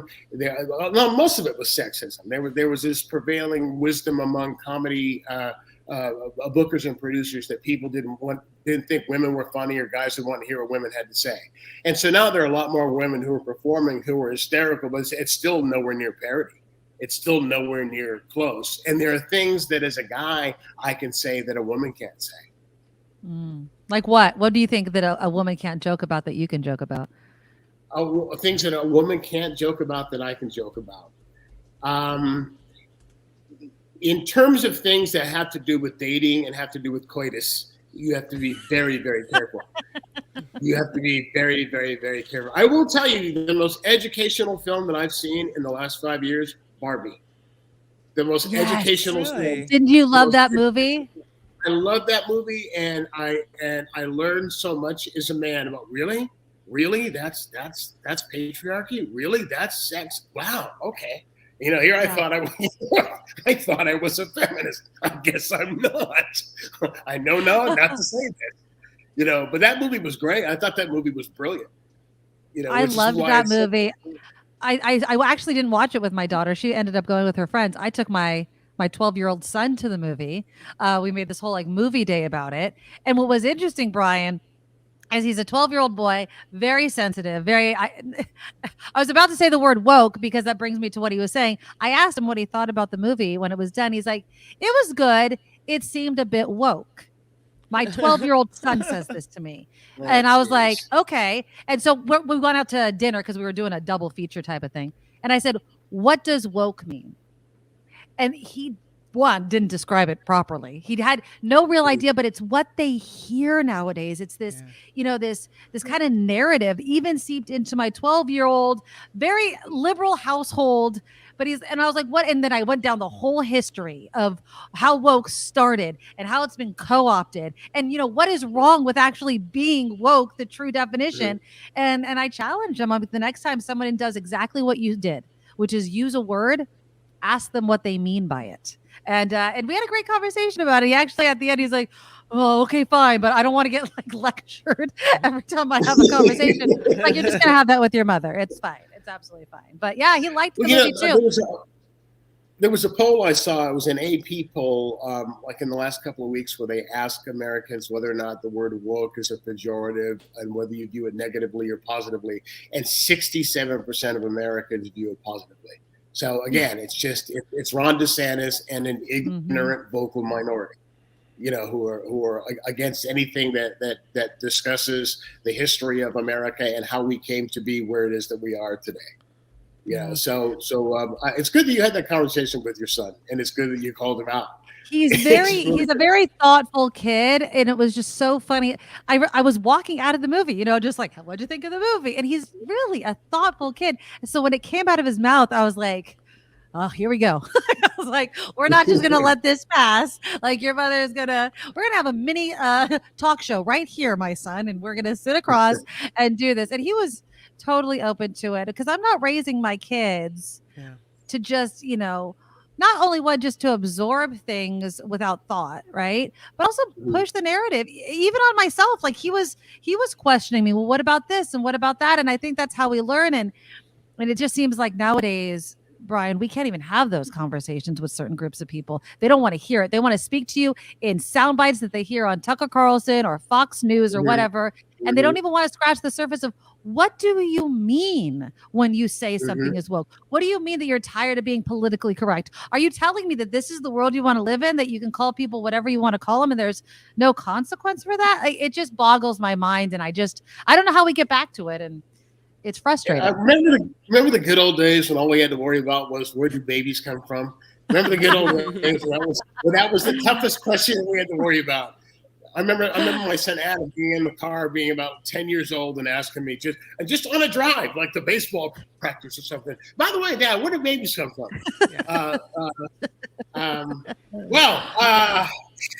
When a man and a woman love each other very, very much. I have a question for you, Brian. Do you miss being on the radio? Is there anything about radio in and of itself that you long for those days? Or do you feel like you're able to express yourself, get your opinions out with Copeland's Corner, and that you don't miss it at all? I just wondered what your thoughts were about it. Well, I have a lot of different outlets that I'm able to get my opinions out. So as far as getting opinions out, no. But what I do miss about it is I miss the town square feel. And I miss interacting with callers. and especially callers, because Carolyn produced for me the last 2 years, and Carolyn would always find the most ignorant, ignorant, argumentative. This will be shooting me, fish in a barrel, and just let them come on and say something stupid, and then you try to talk to them, and I miss that. I miss the sparring. The sparring was fun. Yeah, I miss that too. But I'll tell you, now that you have your YouTube show, the community that you create in the live chat, I know it's not the same. But we've had a couple of times, we'll put the link to our show in the chat and people will actually click on the video and come on sometimes. Not the same, but the communities that we have formed on YouTube that I know are just going to move right on over to your show as well. It is amazing. It's not the same though. And I miss it too. I miss opening up the phone and either I change somebody's mind or they change my mind, right? Like I never saw it that way. And it's hard to get that, in this format. Those thoughtful conversations. And when you're able to have a caller on and have an actual thoughtful conversation and learn something, because I've learned a lot from, I was there for 27 years, 27 years straight through. I was figuring out because my son Adam is on KNBR now. Every day. He's been doing an awesome job. Mm-hmm. Is he doing great? And so I figured out from 1986 until now, there has been a Copeland on radio, TV, or both nonstop from 1986 and up until now. Look at that. So he's carrying on the torch for me. So I passed on the torch, and so now he can talk to people and argue about sports. He can argue about sports. Well, I do. I tune in sometimes because obviously I'm not going to go to the spread for any sort of sports news because that's ridiculous. I obviously go to KNBR. I love seeing him. He's great on social media. I follow him on Instagram and all those sorts of things. So Kim says, I heard Adam on the Steph Curry doc on Apple TV Plus. Well, look at that. I didn't know that he was on there. I must have missed that part. I didn't know Kim, that. You're gonna have to find the time so I can go back and watch. I love that documentary, by the way. But I didn't know that Adam was on it. Look at that. John says, I've been a big fan of Ryan's ever since the R&B joke hour. Remember that? Yeah, do you ever talk to Ron? Yes. Ron is in Phoenix, and I go and I visit Ron. Ron's in Scottsdale, and I go and I visit Ron about every 2-3 months. I come out for a few days. Oh, nice. And I was last there about 6 weeks ago, 6 weeks ago, and they were in the middle of a 31-day run of 110-degree temperatures. It didn't drop below 110 degrees, and the low was 90. The low was 90. My brother lives in Arizona. It's hell on earth. It's absolutely hell on earth. It's unbelievable. And it's like, what I do is I go and I sit in this house all day and we have the air conditioning on. You don't realize that it's cool. Yeah. How hot it is outside. And then I'll have Uber come and pick me up like at 11 o'clock at night. And I open the front door and it's like, like when you're baking in the oven and you open the oven and then that's exactly what, and this is like 11 o'clock at night. Oh, yeah. Yeah. It's insane. I miss my brother and I miss my nieces and nephews, but there's no freaking way I could live like that. That's every day. That is, you can't go down the slide. You can't go to the park. You can't even walk your freaking dog unless they have shoes on. It's too hot. It's a good thing that global warming is a hoax and we'll be really hot. Really hot. But back to the joke hour. We did the joke hour for 20 years, and we were talking about that last time I saw him about whether or not we could do that today. And what the joke hour was is that listeners would send in jokes, and I wouldn't. His wife Jan would go through and pick them out, and he would see them in advance. But I never wanted to see him until I read them on the air, so that way our reactions would be for real. And there's stuff there. We started to remember jokes, and there's no way, talk about what you can and can't say. There's no way. There's just no way we could do that today. It was funny. I remember the first time I heard the joke hour, and I did not have a history with it. So I'm turned on KGO, and you guys are going, I'm like, what are they Well, I was like kind of, and I'm not a pearl clutcher, but I was like, are they saying this on the radio? I was like, what are they doing right now? I had never laughed so hard. It was such a good bit, like really was. I know so many people look forward to it. And again, something that I agree with you. I don't know if it could happen right now, and it sure as hell probably wouldn't happen on terrestrial radio. No way. Not a prayer. On satellite radio, yeah, but not a prayer. But what's interesting is that and there's something else Ron was talking about. We did that maybe 3 or 4 times a year, at the most 4 times a year. And he had on presidents, he had on royalty, he had on best-selling authors, and 9 times out of 10, if he were stopped somewhere, people wanted to talk to him about the joke house. Yeah. It's like, well, I had President Carter on, and you want to talk to me about this joke that I told 6 months ago. Yep, pretty much. Lori says, wants to know if you're planning on doing a live show. She said she just went to subscribe to your channel. Thank you, Lori, for doing that. But it has only video. You have to get to 1,000 subscribers before you can go live, right? Yeah, I think that's what it is right now. Yeah. So since we just started, I mean, we just started last week's show, last Thursday, is when we started putting up videos. So when we go to 1,000 subscribers, we'll probably start going live. We'll probably start. Well, it's going to happen immediately because everyone's going to start signing up now that we've told them to. So look at the URL right there, Copeland's Corner Podcast on YouTube. You'll see that smiling mug. You know what I also miss? I miss arguing with you at KGO about every sort of thing. Every time I have a freaking hot dog, I remember the debate that we got into over ketchup and mustard, and that freaking blew up. But I miss. Oh, well, that was wrong because you were wrong. What? Because you were wrong. I wasn't actually.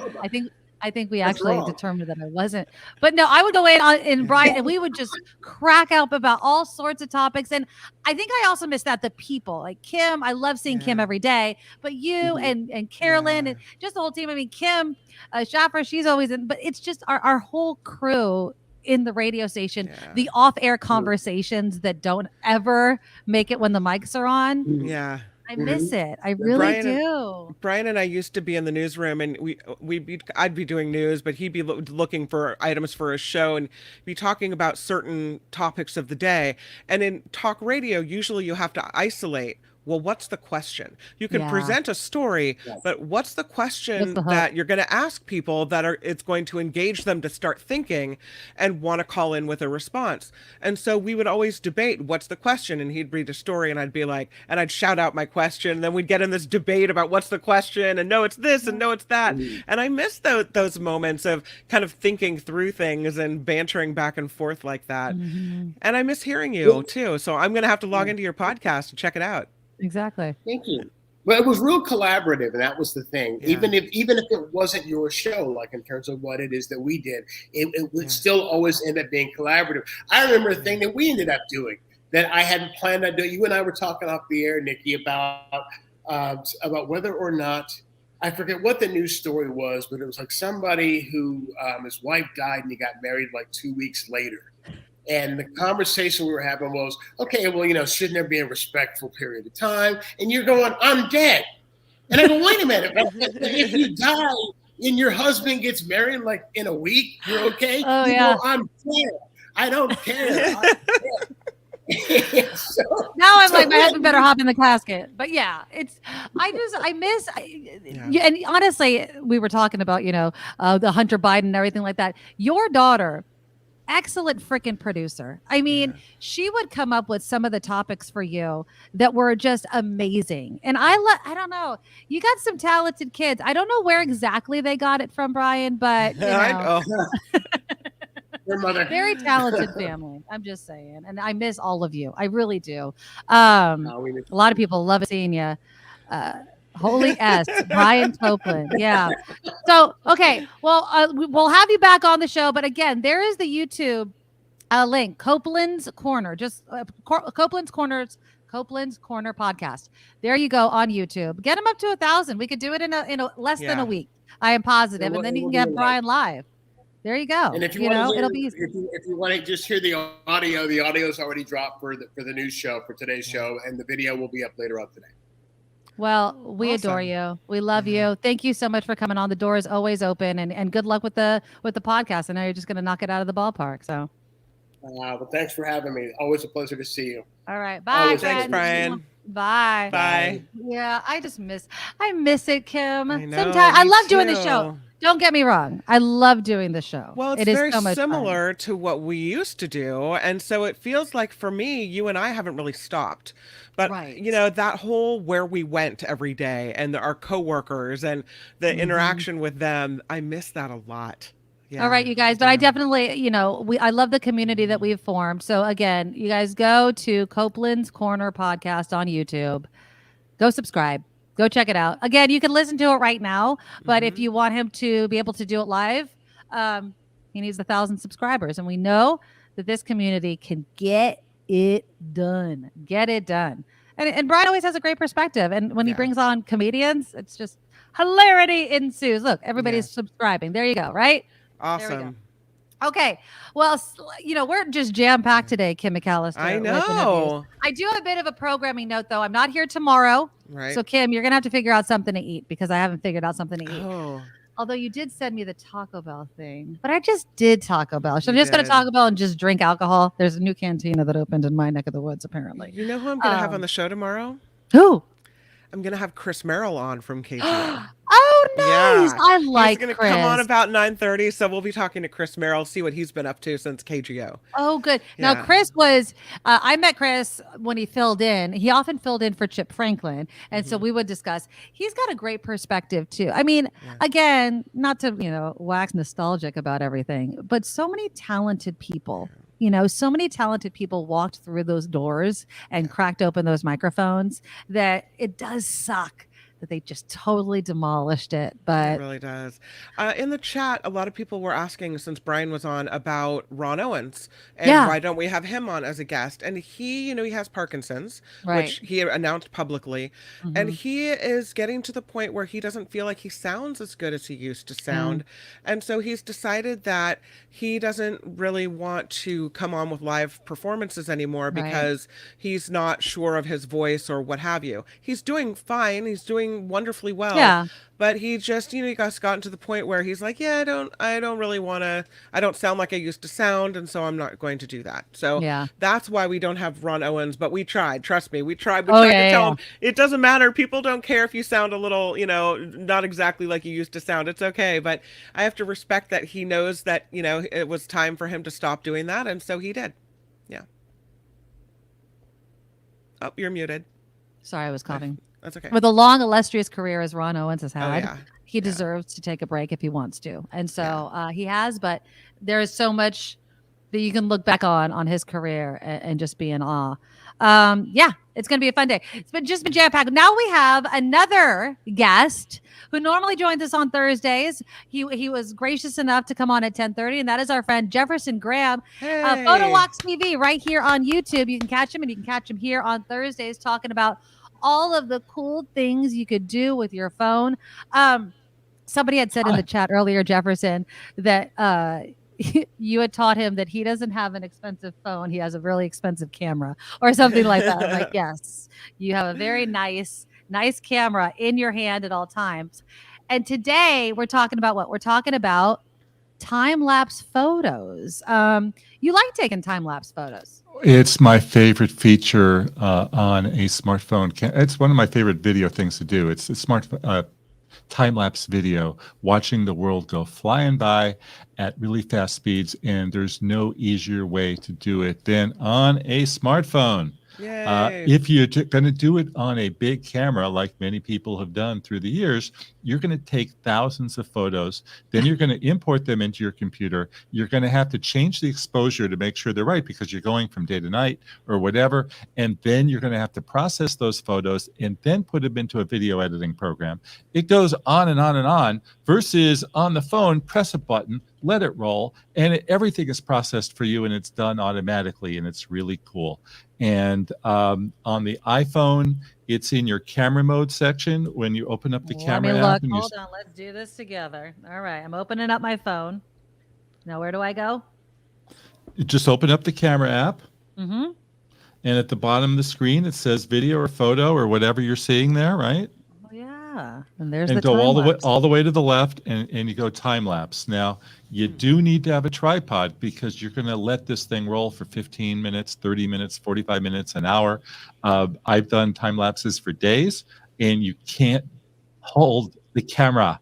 Right. But you could do it on a selfie stick. I have my $25 selfie stick that expands into a tripod, and you could do it on there. So, and that's easy to bring with you when you travel around. Let me ask you this question real quick. Go ahead. If I did hold the camera trying to do time lapse, what would it look like? It just would look shaky? Yeah. Okay. It would look very, very shaky. Yes. Okay, I thought maybe it just wouldn't work at all, but it would just be kind of like an earthquake's going on during your time lapse. Yeah, you can do a walking time lapse, which and you go with it and you understand what you're seeing, where you're walking down the street and you're diving into places. You could do that. I prefer a static one. I gave you some clips. I don't know if you can show them today, but an example of smoother stuff. Yeah, I'm going to bring them up while you're talking, but let's first start off with what are the options on the phone when you're in the time lapse mode? I mean, do you have to adjust anything? Do you have to do anything like that? There's none. There's none. On the iPhone, you open up the app, you frame your shot, and you press record, and then you just stand there and bring something to read or something to do because it's going to be going for a while. What you can't do is set record and walk away unless you want to lose your gear. San Franciscans, don't do that. Right. Yeah, don't do that. I tried it in Hawaii once, and I asked if it was okay to just let it roll at the beach, and they have the same issues that other people have, and they said, no, absolutely not. So have something to do. On the Galaxy, do know that you have to go into the More section on your camera app. This is a Galaxy. There's a More section, and you pick the hyperlapse. In the iPhone, you don't have that thing. Debbie, time lapse is great. I taped the phone to the wall, okay? And it filmed her taking down Christmas. Was huge, and tons of decorations. My family loved it. That was going to be my next question. Let me show a little bit of the video that you sent me. Now, this is your video, so I hope that I don't get dinged for showing your own video on my own show. But here we go. These are some of the videos of Jefferson doing time lapse. You like clouds? It's pretty clouds cool stuff like this. Yeah. Now this is Monument Valley. My video on Monument Valley will be out this weekend. But that was an all-dayer. And so that's when you saw the shadows come along. That was in Boulder, and that's in Idaho. And clouds are great. The longer the better. The more that you can see them flying along across the screen is always so much fun. That's in Idaho again. That's beautiful. How long did that take? Oh, that was about 2 hours. Okay. Maybe longer. Yeah. Wow. I What do just you do ran about out. battery time? I mean, I guess you just make sure your phone's completely charged. And how much? Yeah, it doesn't take that much, so it's okay. The one where I showed you that was all day long, I had plugged into an extension cord and into the wall, and that's a walking time lapse at Wall Drug in South Dakota. So you're And it's a obviously little holding jerky, the but phone there. Yeah, definitely with the tripod. with my selfie stick, Okay. right? And this was at an Airbnb that we were staying at in Idaho, so I was able to let it roll for hours and hours. It's really cool. Look at And that's shadows. the Grand Tetons. Yeah. That's really beautiful. And this was, again, Jefferson just came back from like a month-long road trip. So he had all kinds of interesting places to take some of these videos. What are some time-lapse options that people might not think of? Well, one are thing cool to that we do. would like to have is to vary the speed, but iPhone does not give you that. The Galaxy does. You can choose variable speeds in making it faster or slower. The GoPro also does that as well. And I don't have an example here to show you, but there's basically time lapse or time lapse. It's just you know what I'm saying. Right. People walking down the street really fast or like ants. And the GoPro does a really good job of that. And the Galaxy not as well, but and on the iPhone you have no options whatsoever. I'm hoping that in the next iPhone we have an option, but who knows? Apple will do what it wants to do. Now, as far as framing the shot, I'm assuming it's just like set up your tripod and set it up. Do you need wide? Do you need to bring it in and focus on one thing? I like the wider the better because I want to see the clouds and I want to see the world move. So a close-up would not do well. I did one once that was a close-up. It wasn't very good. I got there so early in the morning that everything was out of focus unless I went in really close. So that hasn't happened to me a lot, but it did happen that day. But I like a big wide shot. I want to see the clouds. So clouds are my number one subject. In an urban situation, something where there's a lot of people and they're flying down the street or cars zooming up and down. And you can always do, if you don't have clouds, is a building to watch the shadow go up and down as the sun moves through the day. Assuming that you have sun, there are some of us who live in fog at certain times of the year, and you won't see the sun. But anyway, yeah, there's a lot of people. Yeah, Square says I like watching the surges of traffic in time lapse. I think traffic agencies use that to study traffic movement. Yeah, I mean, if you could see it very, very quickly. Yeah. That's kind of cool. And I guess it's not really time lapse because you can't have the phone up for years and years and years. But is there taking pictures? You know how people take a picture of themselves every single day and then they kind of do a flip book of them aging. Yeah. That's not exactly time lapse. That's just editing it quickly, correct? Yeah, that's different. That's one still photo. Time lapse is opening up the shutter and let it take a new picture every second or something like that. And you're not going to do that with watching the kids grow up. But you can do a construction site and watching your house be built or a room be remodeled. Right. And a flower. I like the flower ones or the plant ones. Yeah. That's kind of cool. Yeah. So see, there's all kinds of cool things you could do with your phone. So again, with the iPhone, it's just in the camera. You look at the bottom and the options and you just kind of scroll to the left. But with the Galaxy, you need to actually go into, what is it again? It's the more section. More section. So let me turn this on, open up that camera app. They have too many times they ask me for the password. Camera. Okay, so we just swipe all the way to the side and you go to the last offering is more, and then they've got a bunch of options and hyperlapse is the one. Very quickly, let me just say that I did subscribe to your friend today. So he's one closer, and the power of radio. Okay, I want to talk. You guys talked about KGO and all the people, and that people still remember it well. My dad worked at a radio station in the 1970s in San Francisco called KSAN. He was the general manager. We know that and one. A book just came out about KSAN in 2023. So people are still remembering a station that went off the air in probably 1980. Okay, it was amazing, the power of radio. Hold on, I have the image right here. I want to show you guys. I'm assuming this is the book that you're talking about. Let me bring it up. That's, the truth of the matter is radio is a that is unlike any other. It really, really is. I'm assuming this is the book. Is this what you're talking about? The Jive 95. The Jive 95. Yeah, I mean, that's why I went into radio.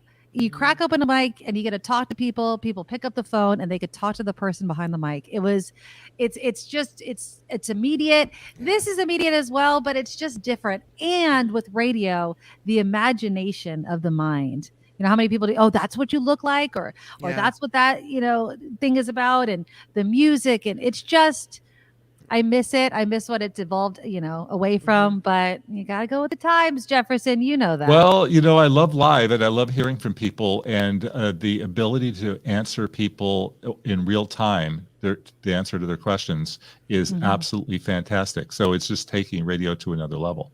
Here's a question for you from DL. Has Jefferson ever used a tablet to take pictures or a movie? I was thinking of doing a reunion and have pictures of classmates coming in or around the room. I did use a tablet. I used an iPad when it first came out in 2010, and I started running around New Zealand because I was on a trip in New Zealand, and they thought I was the weirdest guy in the world.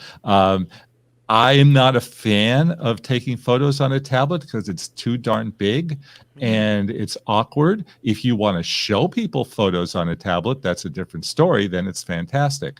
I would prefer a phone that fits in my pocket as opposed to walking around with a giant tablet. Well, the cameras aren't as good on tablets, right? They're not. Yeah. Right. Can you play time-lapse videos in reverse?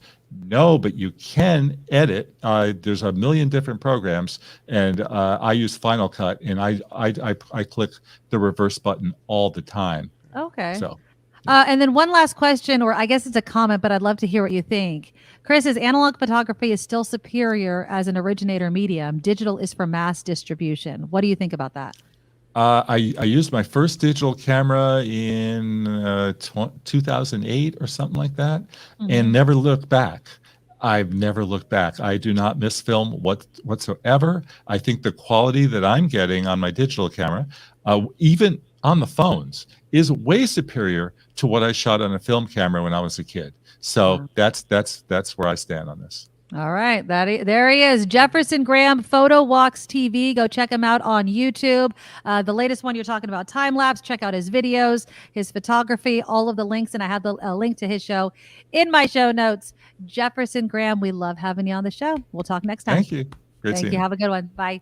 Yeah. I don't know. I've never developed. Have you ever developed film, Kim? Have you ever been in a dark room and done that? I've been in a dark room watching other people do it, but I've never actually done it myself. Yeah. I think I was in camp and we did like some sort of like dark room thing and it was kind of cool. But I can imagine you got a lot of pictures to take too. The technology with digital is just going to get better and better and better. And I remember, I mean, I've been married, 20 years or something. My photographer took digital pictures all the way back then. And it's easier because then they can edit it. They can take as many as they want to. Can you imagine being a wedding photographer and you got to get it right and you miss the shot because you have to like be careful with all the film? No, thank you. No, thank you. I think though that there's an art to darkroom developing. Yeah. You know, you have more, I've heard it said that they have more control over how the picture turns out. So, but I mean, it depends on what, you know, are you artsy fartsy? Are you going to be like, have your work in a gallery, or are you, you know, I don't know. It just seems so much more accessible to do it on a phone. Right. Exactly. Yeah. But again, I think that it's awesome to be able to take as many pictures as you want. Unfortunately, a lot of those pictures end up staying on my phone. I need to start like printing out my pictures. You know what I mean? Like I need to get it together and start doing that. All right, let me read a couple of more. Chris still disagrees. Digital can't reproduce dynamic range that film has. Okay. Yeah. So again, check out. Jefferson just commented. I grew up in a dark room and loved every minute of it, but he hated the cleanup process. So there you go. I don't know. There's something kind of cool though about being in a dark room, right? Versus, I don't know, just downloading it on your computer, right? Yeah, I think so. Exactly. I have a little Trump news. If I can just pop out please with the tell me you have the story. picture. Do you have the picture? Do you have the picture? No, not yet, because there are growing indications, and this is what I wanted to tell you, that former President Trump will surrender this evening on election interference charges in Georgia. So probably not going to get that booking photo until later tonight. The FAA issuing a temporary flight restriction around the Fulton County Jail between 6 and 9 p.m. Eastern. Security around the jail tight, barricades in place awaiting his arrival. Fulton County Police say he will go through a fingerprinting and mugshot process, which will be a first for Trump. He was charged last week again, along with 18 other co-defendants, for breaking the state's election laws in efforts to remain in power. So it will be this evening, sometime between 6 and 9 p.m. That's earliest that we would have it in California, 3 p.m. So time booking. Oh, yeah. So I know you're very excited about seeing this one. It'll be a little bit of a wait today for you. Okay. Bummer. I was really hoping you're going to throw, but you know what? Again, it's going to be in the arsenal. I'm going to make the mug. So I will let you guys know once the mugshot is up. I'm going to copy it. Yeah. And we're going to have an indictment up the ass coffee mug for sale at the Nikki Medoro shop. Okay, well, you know, we only have a couple of minutes, so I'm going to show a few videos. Speaking of things we want to see or don't want to see. Yeah. Look at that. Did you see this video of Kentucky's quarterback? Now, I've never tried something like this. He was in the headlines because he put something really weird in his coffee, and he eats bananas a really odd way. Here's the Kentucky quarterback. Watch this. That's a ripe banana with the peel on. Quarterback at the University of Kentucky, and I have been known to put mayonnaise in my coffee. Oh, why? No! Why is he doing it? He likes it. He puts a dollop of mayonnaise, dollops, and he drinks it. And I don't know why that just grosses me out. And then he eats bananas, a very, very ripe banana. Is he eating it with the peel? Oh my gosh. Watch him. He eats the whole thing. And the stem. I wonder if he's just doing that on video or if that's the way he really eats it. But he's still eating it. It doesn't look like it's the first time he's done it. Ew. I mean, he's got to, if you got to watch a very muscular man eat something disgusting. Yep. Threw the whole thing in his mouth. So that's Kentucky's quarterback. And then did you see this? Now, I want you to watch this. I am, okay. Every time I always say something, I'm not trying to be mean. I feel like I'm about to be mean. Did you see the wedding proposal, the engagement, the proposal? Yeah, I saw it Did you see this video? Now I'm going to play it for you guys. You tell me if something seems a little off about this proposal. So here we go. This is Cornelia Nicholson being proposed to live on the news. Coming up right now, we have the story of two young journalists who just so happen to find love in the same industry. Local 3's Riley Nagel joins us in the studio with a special report. A special report? That is right, Cornelia. I do have a very special report for people at home who maybe don't know. Cornelia and I met in news back in Montana at our news station almost 4 years ago. And when I first met you, I was very drawn to you. And you have such an amazing personality, and you're so bright, and you always light up the room when you come in and make everyone laugh, and you're incredibly talented, especially in news. I think anyone who watches you knows that. And you're one of the reasons, or pretty much the main reason I'm still in news today, and you're always pushing me to be better, and in news and in other aspects of my life. And I thought it'd be fitting to ask you this question. Thought it'd be fitting. Here, since we met in news. Cornelia Nicholson.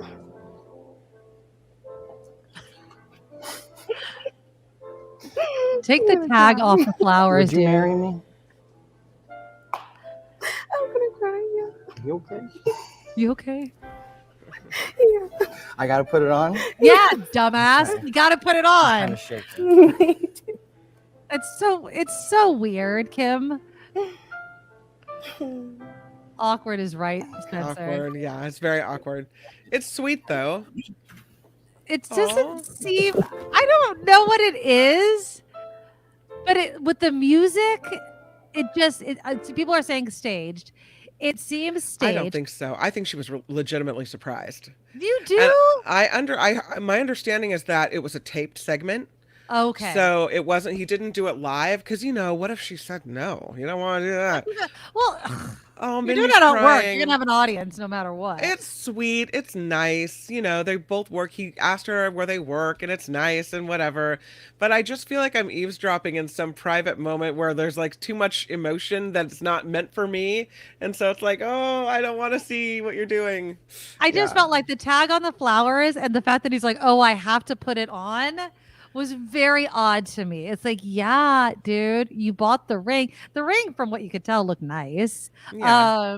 I don't know. I never felt like such a negative Nancy as I did after watching that video. I was like, well, that was a terrible proposal. Like, I did not think it was cute at all. I just thought it was really, but I think there's so much pressure nowadays. He didn't get down on one knee. No, did your husband? Oh yeah. Oh no, mine didn't. Really? James didn't. No, he just stood. Well, it was like New Year's Eve. He like kind of stood in front of me, but no, he did not get on one knee. He should get on. He should Absolutely. Bow before me. That's exactly right. On your knees, boy. No. No. He did not. You got to sit him down and lecture him too. No, I'm just saying. Oh, this is an interesting take. Where did it just go? Sorry, a bunch of people just put it. Here it is. Coworker romance is cringe. Have you ever had a romance with a coworker? I feel like I should know this. I have not. I have not either. I have never dated anybody I've worked with. I'm thinking. I mean, I've liked people. I've thought, oh, if I wasn't already with someone, he's cute. But I never would have, no. Mm-mm. Yeah, no, Murphy agrees with me. Oh no, she says my proposal was awkward as hell, but my nerdy engineer is in it forever, worth it. Oh, so sweet. Now I want details, but we're running out of time. What made it awkward? Like that's my whole thing. Like so when James proposed to me, he just did it in front of everybody on New Year's, right? So people were screaming, yelling. I was totally gonna say yes. I was like, TikTok, mofo. It's been 4 years, but we actually never really talked about it. I just knew I was gonna marry him. I mean, yeah. If you're dating somebody that long in your 20s, I would say you're gonna get married. But Ricky's like, let's see him in 20 years. The dude needs Toastmasters. If you don't know what Toastmasters is, it's an organization that helps you do with public speaking. So you'd think somebody in news though would be doing that. So good luck to them. You know, I'm sorry to kind of pick all the rose petals off of that bouquet that you just picked up at the grocery store, and he kept the sticker on. Sorry, not sorry. That's tacky as hell. Like, take it out of the plastic wrap. Can we at least agree on that? Like, not have it in the plastic wrap. And if you are, it should be huge. You're a tough customer, my friend. If you're going to be public with something, you better be right. I'm sorry. Sorry, not sorry. If you're going to make it public, then you want people to weigh in on it. That's all I'm going to say. Did your husband, when you got engaged, did he take the ring out and put it on your finger, or did you put it on your finger? Oh, yeah, no. He put it on my finger, like, duh. Oh, yeah. Did you not? Did you like snatch it and and put put it on your own finger? I might have. I don't know. No way. You put your finger on Long time ago, 20 20 years back. I don't remember what I did with it. There's always that stressful moment of, is it gonna fit? Mine was a little bit big, but it fit at least on. It sucks if it doesn't fit because it's too small, right? I have mine here in a box. I don't usually wear it because I don't know. You don't wear your wedding ring? Not usually. No. You're walking around like you're single. Ready to mingle? You know, when I had babies, it got my fingers puffed up and I took it off and I never really put it back on. So you just walk around like you're not married all the time? I have 2 kids and I think everybody knows. Look at you acting out, going to the bars, going to that tiki bar, letting men buy drinks for you because they don't think you're married. I see how you are. You got me. That's Kim McAllister for you. All right, you guys, click the thumbs up button to show your support of the show. A big thank you to everybody that donated to our super chat. Let's go down the list again. Chad, $5. Thank you. Thank you, Talking Chad. about our weed conversation. I love it. Spencer with $5 as well. Thank you. Stephanie, I love you. Thank you for the $15. And Harry, sorry about that work meeting, man. You got to get out of those, but you always come through with the $5. Yeah, and we Harry. so appreciate each and every one of you. Please sign up to become a Medorable. The Nikki Medoro Show is where our Patreon link is there. It's a once a month payment. So whatever you can afford to watch this show every single month, we would appreciate it. So just sign up for whatever you can afford or pump up your donation, which some of you have done. I really appreciate that as well. Just go to theNikkiMedoroShow.com. Our PayPal there. Everywhere. And I will see you guys on Monday. Kim will be here tomorrow with Chris Carroll. Great show tomorrow. And Nikki, you're all so awesome. You're proud, like a beautiful blossom. You're also the best. I really can't rest. You're all so awesome. Wow. Okay.